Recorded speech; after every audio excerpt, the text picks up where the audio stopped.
Hey there, guy. CFL Jim here with a Week 5 CFL Recap for you. Let's get into it, shall we? Game number 1, we have the Toronto Argonauts taking on the Saskatchewan Roughriders, with the Argonauts falling 23-30. And boy, howdy, is that Roughriders defense something. The fact that they can dominate the way that they did and win this game on their backs, when you have someone like Shea Patterson in, it's you need a defense like this. Thankfully, the Roughriders have it in spades. 5 turnovers, 4 interceptions is just crazy talk. Cameron Dukes came back down to earth hard in this game. Toronto, for the most part, to their credit, still in it for a good chunk of this game, but man, you just can't be giving over the ball that many times and getting benched for mother freaking Arbuckle, man. Just, buddy, what are we doing here? The Rough Riders, I believe, will be able to ride this defense a decent amount of way until Trevor Harris can hopefully get back sometime in the latter half of the season. I believe in them. Also, it doesn't hurt that they are still the luckiest team in the Canadian Football League. Boy, howdy.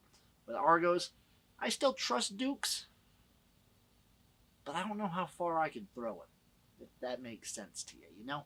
Game number 2, we have the Ottawa Redblacks taking on the Winnipeg Blue Bombers, with the Bombers getting their first win of the season now, winning this one 25-16.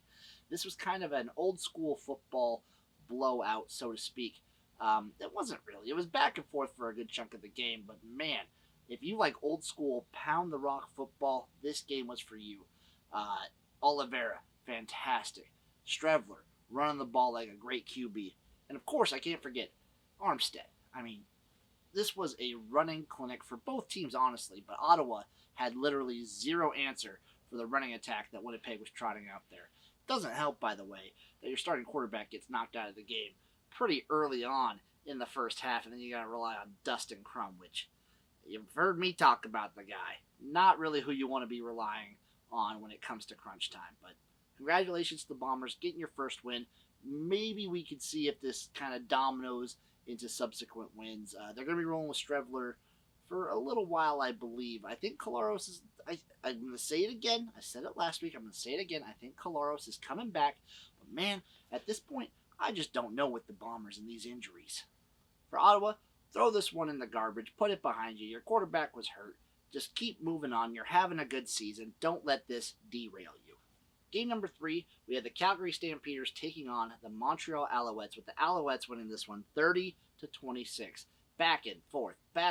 I thought the Owls were going to lose this one. I thought it was going to be their first loss of the season, but Calgary gifts them the win.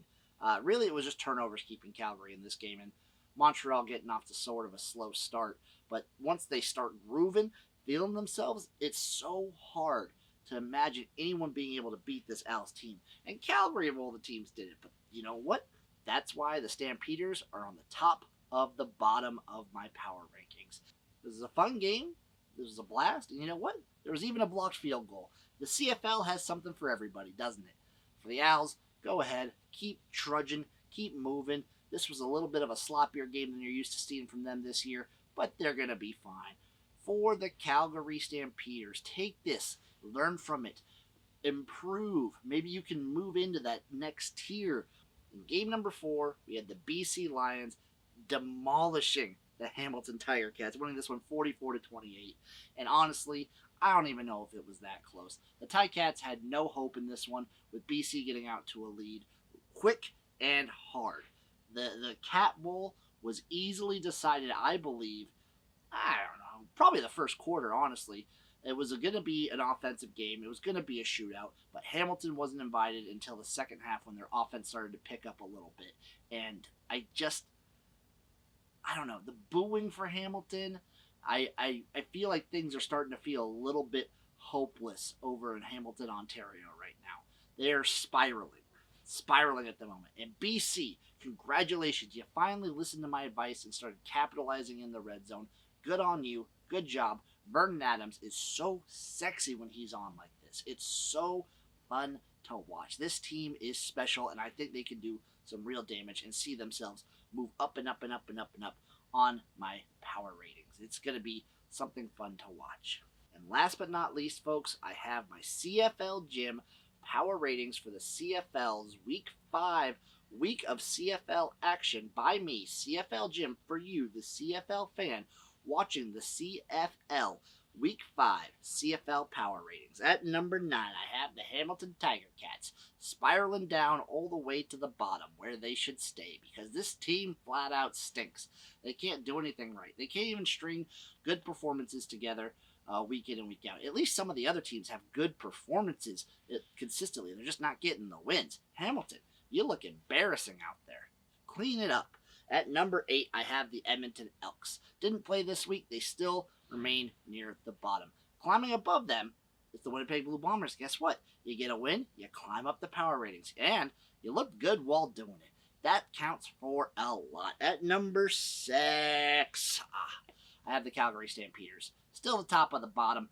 They put up a good fight. They almost beat the number 1 team with a bullet. And honestly, they were gifted some, but that's got to count for something, right? This Calgary team, I was thinking was hopeless, but gosh darn it, they got her done. And number 5, I have the Ottawa Red Blacks. Losing to Winnipeg hurts, but you still look good. I still believe in the defense, and I believe in the run game. This team, I think, can do some real damage. At number 4, it's the Toronto Argonauts. I don't know what's really going on with them right now. They're kind of in a weird spot. I like the team, and they're good, but they're not great. That's kind of where Toronto's sitting right now. It's good, not great. At number 3, I'm going to put in the Saskatchewan Roughriders as they stand right now. Defense, oh my God. Defense is hot. Defense is amazing. Defense wants me to get hard while watching, and I do. But you need an offense. You need a quarterback, and I, for one, do not trust the international man of mystery, Shea Patterson. At number 2, it's the BC Lions. Finally, they do it. This team scoring in the red zone consistently is going to be able to compete with any team in the league and put up points against literally anybody. And at number 1, we have the Montreal Alouettes. They still remain king of the mountain in the north. This team is so good when they're on, they can beat anybody. It's going to be dangerous. This team is, it's going to be interesting to see who can unseat them as the favorite for the Grey Cup this year. Well, folks, that'll do it. This has been week 5 of the CFL. I'm ready for week 6. This time of the year is a beautiful time where the CFL gets to shine alone as the only football being played in North America on a beautiful field with a beautiful, just the turf, everything. The fourth quarters, it's just hot to watch. You better be watching the CFL. I'm watching the CFL. Come watch the CFL with me on Thursdays and Fridays because it's a fucking blast, folks. I'm CFL Jim. I'll see you next time for the Week 6 CFL.